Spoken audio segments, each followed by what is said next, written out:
Welcome back to Grammar Grade 12. I'm glad you're here.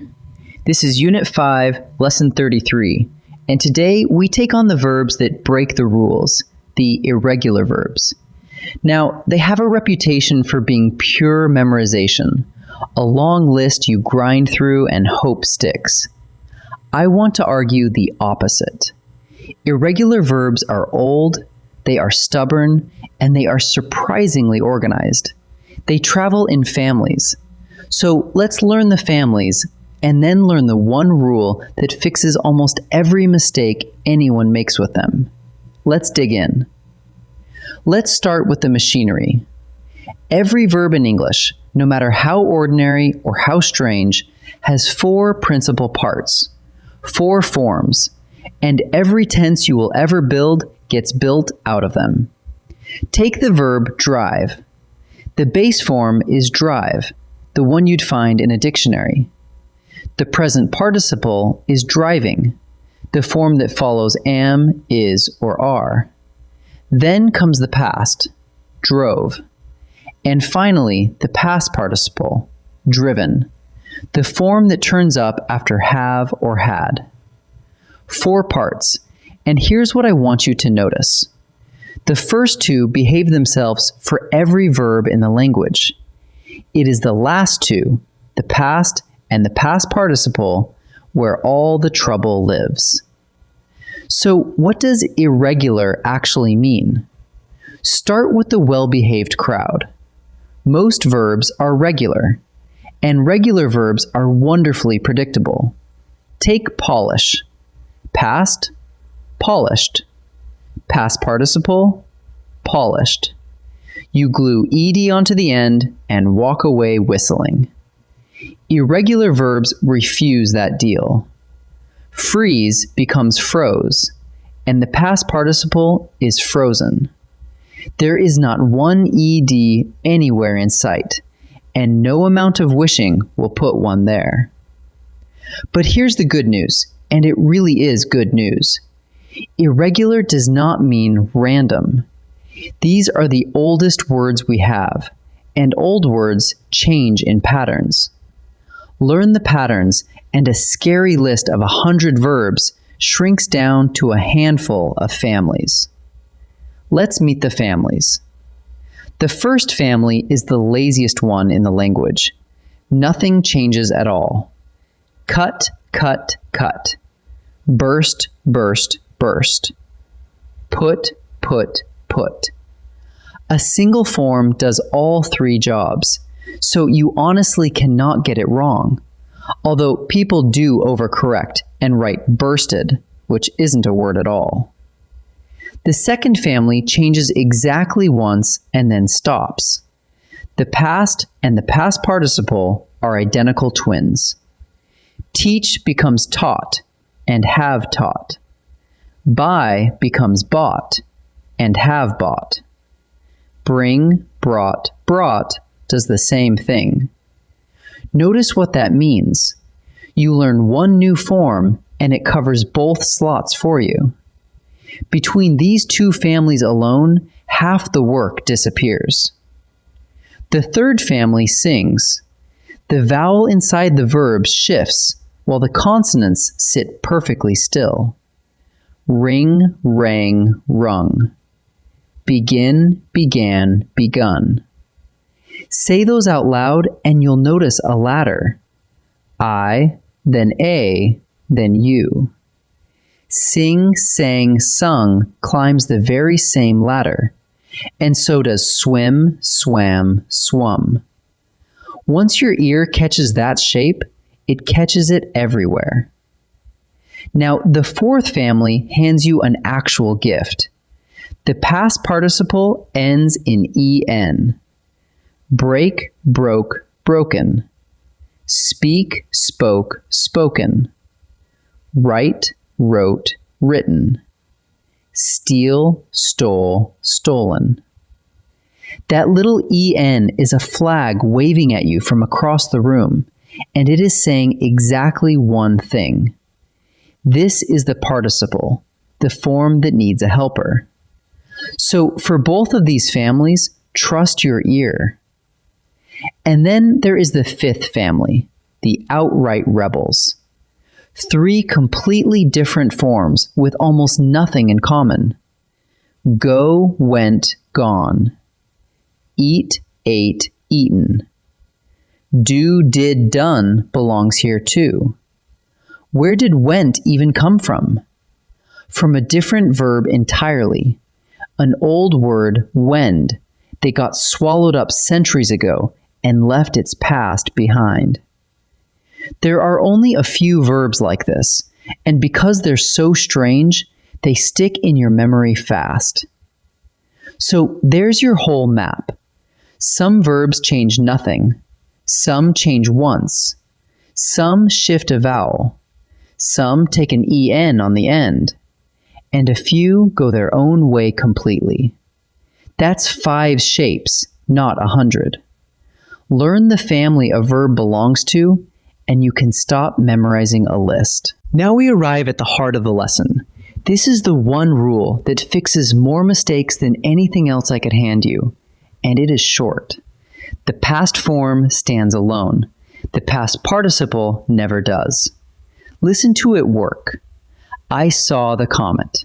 That's the past form, saw, and it is carrying the whole sentence by itself. Nothing is propping it up, no helper anywhere. Now the other one. I have seen the comet. That's the past participle, seen. And notice that it did not walk in alone. The word have arrived first and gave it a hand. That's the deal, and it does not bend. Have, has, or had must come before a past participle. So the whole lesson reduces to a single line. The past works alone, and the participle brings a helper. Let's put that rule to work on the 2 errors you hear every day. First one, I seen it. What went wrong there?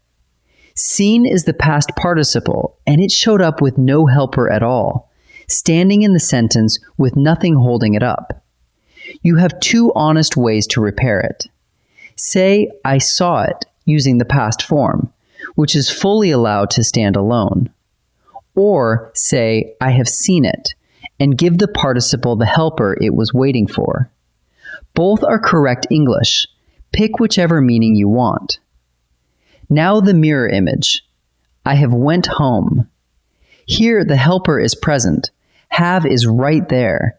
But the word after it is went, which is the past form, and the past form refuses to work with a helper. So either drop the helper and say, I went home, or keep the helper and switch to the participle, I have gone home. Same rule, running in both directions. The participle needs a helper, the past refuses one. In this first set, I'll give you a sentence with a gap and a verb in parentheses. You supply the right form, past or past participle. Watch for the helper. It tells you which one the sentence wants.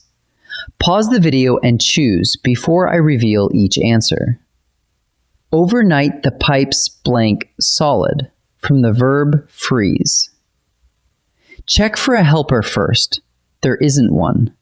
No have, no has, no had. So the gap needs a form that can stand alone, and that's the past. Freeze, froze, frozen. The past is froze.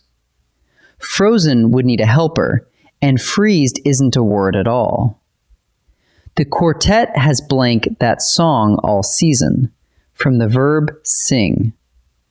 Look at the word right before the gap, has. That's a helper, so the sentence is asking for the past participle. Sing climbs the ladder. Sing, sang, sung. Sang is the past and can't take a helper. The participle is sung, so the answer is has sung. The ivy blank across the whole wall last summer, from the verb grow. Scan for a helper, nothing. The verb has to work on its own, so we want the past. Grow, grew, grown. Grown is the participle and would be stranded without a helper, and growed is simply not English. So the answer is grew. Now let's hunt for errors. Each item gives you a choice, and only one version obeys the rule we built today. Ask yourself the same question every time. Is there a helper, and does the form after it match? Pause and decide before I answer. Which sentence is correct? Take them one at a time. I seen the eclipse. That's the participle standing there with no helper, so it's out. I have saw the eclipse. Now there's a helper, but saw is the past form, and the past refuses a helper, so that's out too. That leaves I have seen the eclipse. Helper plus participle, exactly as the rule requires. That one is correct. The thieves have blank the manuscript. The helper have is sitting right there in front of the gap, so we need the past participle. Steal belongs to the en family. Steal, stole, stolen. Stole is the past and can't follow a helper. Listen for that en flag. The answer is stolen. Which sentence is correct? Do belongs to the rebel family. Do, did, done. She done the reading. Puts the participle out there with no helper, so no. She has did the reading. Gives us a helper, but follows it with the past form, so no again. She did the reading. Uses the past form with nothing helping it. And that is precisely what the past form is built to do. That one is correct. Let's gather up what we built. First, the four principal parts: base, present participle, past, and past participle. And irregular verbs are simply the ones that refuse to put ed on those last two. Second, the five families. Some verbs change nothing, like cut. Some change once and stop, like teach and taught. Some shift a vowel, like ring, rang, rung. Some take an en, like break and broken. And a few give you three forms with nothing in common, like go, went, gone.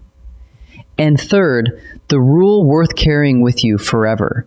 The past form stands alone, while the past participle always needs have, has, or had in front of it. That's why I saw it works, and I seen it doesn't. Nice work today.